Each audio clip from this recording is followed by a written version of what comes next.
நண்பர்கள் அனைவருக்கும் வணக்கம்.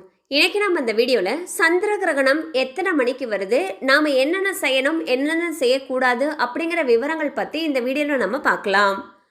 சூரியன் மற்றும் சந்திரனுக்கு இடையே பூமி ஒரே நேர்கோட்டில் வரும் பொழுது சந்திர கிரகணம் ஏற்படுகிறது. அந்த வகையில் மார்ச் 25ஆம் தேதியான நாளை சந்திர கிரகண நிகழ்வு ஏற்படுகிறது. இந்த சந்திர கிரகண நிகழ்வானது காலை 10:23 மணிக்கு தொடங்கி மாலை 4:39 மணிக்கு முடிவடைகிறது. இந்திய நேரப்படி இந்த சந்திர கிரகணமானது பகல் பொழுதில் ஏற்படுவதால் இதனை இந்தியாவில் பார்க்க முடியாது. இந்த சந்திர கிரகணமானது கிழக்கு ஆசியா, தென்மேற்கு ஐரோப்பா, கிழக்கு ஆப்பிரிக்கா, அட்லாண்டிக் பெருங்கடல், வட துருவம் மற்றும் தென் துருவம், தென் அமெரிக்கா, பசிபிக் பெருங்கடல் உள்ளிட்ட பகுதிகளில் காணலாம். சந்திர கிரகணத்தின் பொழுது என்னென்ன செய்யக்கூடாது அப்படின்றத இப்போ நம்ம பார்த்துடலாம். சந்திர கிரகணத்தின் பொழுது உணவு சமைப்பதையும் சாப்பிடுவதையும் தவிர்க்க வேண்டும். கிரகணம் தொடங்குவதற்கு 2 மணி நேரத்திற்கு முன்னதாகவே எந்தவித உணவும் உட்கொள்ளக்கூடாது. உணவுகளில் தர்பை புல்லினை போட்டு வைக்க வேண்டும்.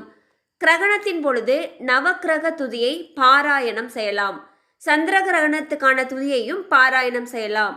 கிரகண காலத்தில் தெய்வ சிலைகளை தொடக்கூடாது, கோயிலுக்குள் நுழையக்கூடாது. சமைத்து வைத்திருக்கக்கூடிய உணவுகளில் தர்பை புல்லினை போட்டு வைக்க வேண்டும். குறிப்பாக சந்திர கிரகணத்தின் பொழுது கர்ப்பிணி பெண்கள் வெளியே செல்லக்கூடாது. சந்திர கிரகண நேரத்தில் என்னென்ன செய்யலாம் அப்படின்றத இப்போ நம்ம பார்த்தலாம்.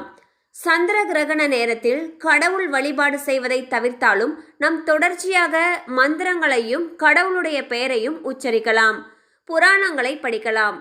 மந்திரங்கள் தெரியாவிட்டாலும் எளிமையான ஸ்ரீராம ஜெயம், ஓம் நம சிவாய போன்ற எளிமையான மந்திரங்களை நாம் உச்சரித்து கொண்டே இருக்கலாம்.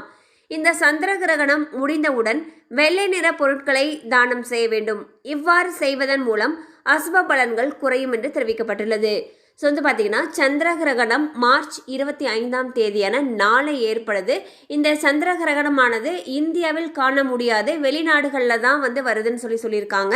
அண்ட் இப்போ நம்ம என்னென்ன பண்ணலாம் என்னென்ன பண்ணக்கூடாதுங்கிற விஷயங்கள் பற்றி பார்த்தோம். கண்டிப்பாக அந்த அப்டேட்ஸ் உங்களுக்கு பயனுள்ளதாக இருந்திருக்கும் நம்புகிறோம். மேலும் இது போல் அப்டேட்ஸ் உங்களை உடனே ரீச் ஆகணும்னு நினச்சிங்கன்னா நம்ம சேனலோடு தொடர்ந்து இணைந்திருங்கள். தேங்க்யூ ஃபார் வாட்சிங்.